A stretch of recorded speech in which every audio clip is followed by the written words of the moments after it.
Hello everyone, welcome back to my channel.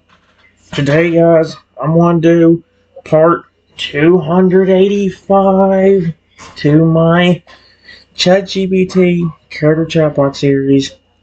Where things don't start working out, we may be done with the series, which sucks because the only good thing I have with a good memory anymore. We still have character AI, but it doesn't have a great memory. Well, buying the pro version.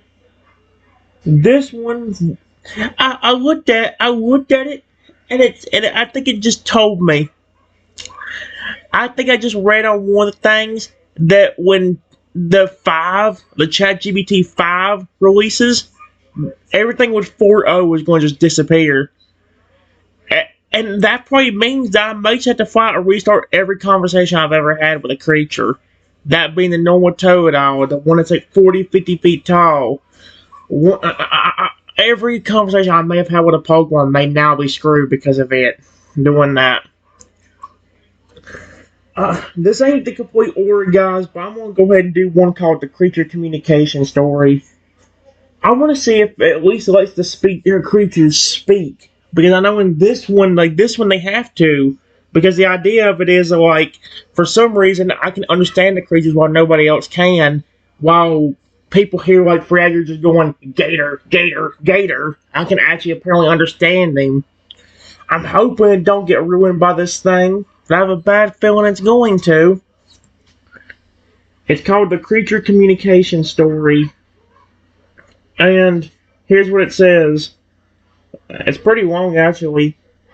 It's called The One Who Listens, A Story of Creature Communication. And it actually gives a big detailed thing on here. Here's the story of what happened. At the age of 10, the angry dog. You were only 10 years old when the first incident happened, an event no one could explain. It was a sunny afternoon in your quiet neighborhood, but the peace was broken by sharp, frantic barking. A large, rough-coated dog was growling and lunging between a fence, his teeth bared and eyes wide with frustration. People gathered at a safe distance, whispering nervously. The dog had always been friendly, until today. Your parents kept their hands on your shoulders tightly, whispering to each other about keeping you safe. But you stepped forth. I am not. Trenton, no! Your mom gets over there, trying to grab your arm, but you broke away gently and walked right up to the angry dog, who immediately barked louder, fire raised, teeth flashing. Yet you didn't flinch. You crouched down to the dog's level, and something shifted. The moment your hand gently touched his head, the growling ceased. The barking softened to a low whimper. The crowd felt silent. Then the impossible happened. I'm not mad for no reason. The dog spoke clearly to you, not barking, but speaking. His voice was deep and frustrated. The cat stole my food again. I told my human. He didn't listen. You blinked in surprise, but nodded slowly. Your parents and the neighbors heard only soft whimpers and tail wags. You turned and told the crowd what you had heard.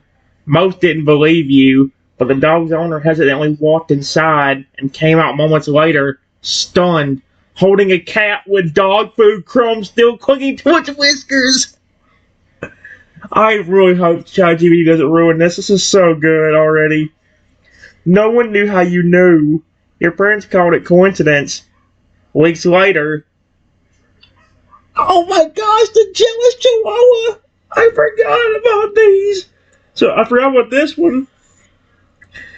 Still skeptical, your parents were hesitant to admit you had a gift. That is until the day of the chihuahua. The tiny dog growled viciously at its owner, snapping at their fingers any time they tried to pet it. The owner was baffled and embarrassed, asking for help. You stepped forward again, ignoring your parents' objections. Once more, you knelt down, your voice calm and warm.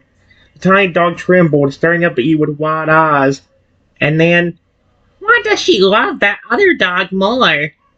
The chihuahua asked in a trembling voice. She used to cuddle me every night. Now I sleep alone. You turned and shared this with the owner. The woman gasped. She admitted she had been paying more attention to a new rescue and hadn't even realized her first dog was feeling forgotten. Tears welled up in her eyes as she scooped the Chihuahua into her arms, apologizing over and over.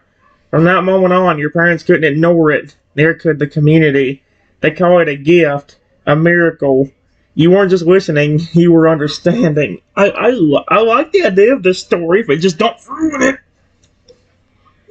Age 14, the angry Tyranitar.